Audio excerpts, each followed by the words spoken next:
احادیث اس بات کے اوپر گواہ ہے۔ میرے اللہ نے ایوب علیہ السلام کو جہاں صحت عطا فرمائی، اللہ نے وہاں ایوب کو مال بھی عطا فرمایا، اللہ نے ایوب کو وہاں پہ دولت بھی عطا فرمائی۔ دولت کون سی عطا فرمائی؟ اللہ رب العزت نے ایوب کو سونا عطا کر دیا، سونے کا ڈھیر عطا کر دیا، اللہ نے اولاد بھی دے دی۔ اس سے پتہ چلا اگر انسان اللہ کے بارے میں اچھا گمان رکھے، پریشانیوں کے اندر، تکلیف کے اندر، بیماریوں کے اندر، اللہ چند ہفتوں کے بعد، مہینوں کے بعد جہاں اس مشکل کو، پریشانی کو دور کریں گے، اللہ تعالیٰ اس پریشانی کی وجہ سے بندے کو اچھا نعم البدل بھی عطا فرما دیں گے۔ اللہ اپنے بندے کے ساتھ اچھا کرتے ہیں۔ تو بات میں کر رہا تھا کہ امام ابو حنیفہ رحمۃ اللہ علیہ کے دور کے اندر ایک داہریہ تھا۔ داہریہ اسے کہتے ہیں جو اللہ کے وجود کا منکر ہو، اللہ کو نہ مانے۔ اس نے کہا کہ یہ کائنات خود بخود بنی ہے، اس کائنات کو بنانے والا کوئی بھی نہیں ہے، کائنات خود بخود وجود کے اندر آ گئی۔ اور دوسرا سوال اس کا یہ تھا کہ اگر تم کہتے ہو کہ اللہ ہے، اللہ نے بنایا ہے، تو اللہ دکھاؤ اللہ کہاں پہ ہے۔ تیسرا یہ تھا کہ اللہ کا چہرہ کس طرف ہے، اللہ اس وقت کیا کر رہا ہے۔ امام اعظم ابو حنیفہ رحمۃ اللہ علیہ کو بادشاہ نے پیغام بھیجا کہ آپ نے ان سوالات کے جوابات دینے ہیں۔ وقت متعین ہو گیا، متعین جو دن ہوا تو اس نے امام ابو حنیفہ رحمۃ اللہ علیہ کو آنے کے اندر تاخیر ہو گئی۔ تو داہریہ کہنے کا بادشاہ سلامت آپ کا ملازم تو دیر سے آیا ہے۔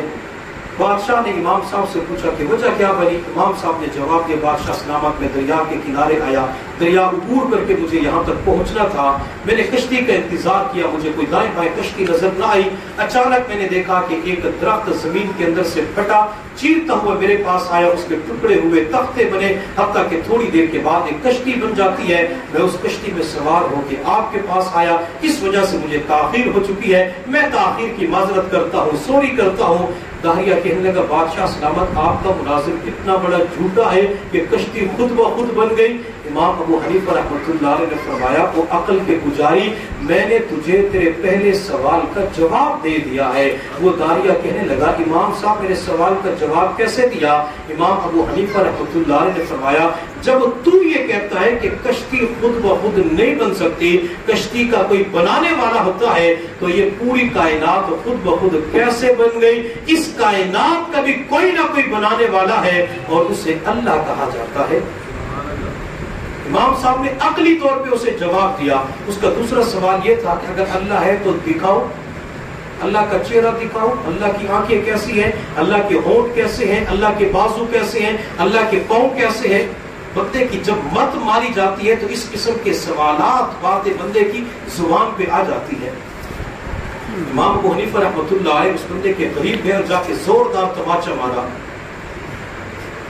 تو وہ بڑا پریشان ہوا، تو کہنے بادشاہ سلامت آپ کا ملازم تو ظلم بھی کرتا ہے، یہ تو تھپڑ بھی مارتا ہے، مجھے تکلیف ہو رہی ہے، درد ہو رہا ہے۔ امام ابو حنیفہ رحمۃ اللہ علیہ نے فرمایا کہ میں نے آپ کے اس سوال کا جواب بھی دے دیا۔ تو داہریہ کہنے لگا مجھے اس سوال کا جواب کیسے ملا؟ امام صاحب نے فرمایا کہ تو کہہ رہا ہے کہ مجھے درد ہو رہا ہے، درد تو دکھا دے اللہ، میں دکھا دیتا ہوں۔ داہریہ بڑا حیران پریشان ہوا۔ تیسرا سوال یہ تھا کہ اللہ کا چہرہ کس طرف ہے؟ امام صاحب نے موم بتی منگوا کے روشن کی، تو امام صاحب نے پوچھا اس کا رخ کس طرف ہے، مشرق میں ہے، مغرب میں ہے، شمال جنوب میں، کس طرف اس کا رخ ہے؟ کہتے اس کی روشنی تو چاروں طرف ہے۔ امام صاحب نے فرمایا اللہ نور السماوات والارض، میرے اللہ کی روشنی، میرے اللہ کا رخ بھی پوری کائنات کے اندر ہے۔ چوتھا سوال یہ تھا کہ اللہ اس وقت کیا کر رہا ہے، لیٹا ہوا ہے، بیٹھا ہوا ہے، کھا رہا ہے، پی رہا ہے، کیا کر رہا ہے؟ امام صاحب نے فرمایا بادشاہ سلامت میں چونکہ تاخیر سے آیا، مجھے جوتیوں کے اندر جگہ ملی اور یہ آپ کے قریب کرسی کے اوپر بیٹھا ہوں، چونکہ وقت پہ آ چکا تھا، میری حیثیت اس وقت استاد کی ہے، اس کی حیثیت طالب علم کی ہے۔ استاد اوپر ہوتا ہے، طالب علم نیچے ہوتا ہے، اس کو یہاں بٹھائے، مجھے وہاں بٹھائیں۔ بادشاہ نے اسے جوتیوں میں کھڑا کر کے امام صاحب کو وہاں بٹھایا۔ امام صاحب نے کہا کہ میں نے آپ کے سوال کا جواب دے دیا۔ تو داہریہ کہنے لگا وہ کیسے؟ امام صاحب نے فرمایا کہ اللہ تعالیٰ اس وقت ایک ذلیل کو جوتیوں کے اندر بٹھا رہا ہے اور اپنے ماننے والے کو بادشاہ کے ساتھ کرسی پہ بٹھا رہا ہے۔ جب امام صاحب نے یہ جواب دیا تو وہ داہریہ اتنا متاثر ہوا کہ آپ نے میری اصلاح کر دی، آپ مجھے کلمہ پڑھا کے مسلمان کر دیا۔ چاہیے. تو اپنی اولاد کا اللہ کے بارے میں مضبوط یقین بنائیں, اپنا مضبوط یقین بنائیں کہ جو کرتا ہے اللہ کرتا ہے, اللہ اچھا کرتا ہے, اللہ نے اس پوری کائنات کو بنایا, پوری کائنات کے نظام کو چلا رہا ہے. اللہ رب العزت کی بارگاہ میں دعا ہے اللہ تعالی ہم سب کو اپنی ذات کے اوپر کامل اعتماد اور یقین عطا فرمائے. اللہ تعالی اس سورۃ اخلاص کو ہمیں بار بار پڑھنے کی توفیق عطا فرمائے. وآخر دعوانا ان الحمد للہ رب العالمین.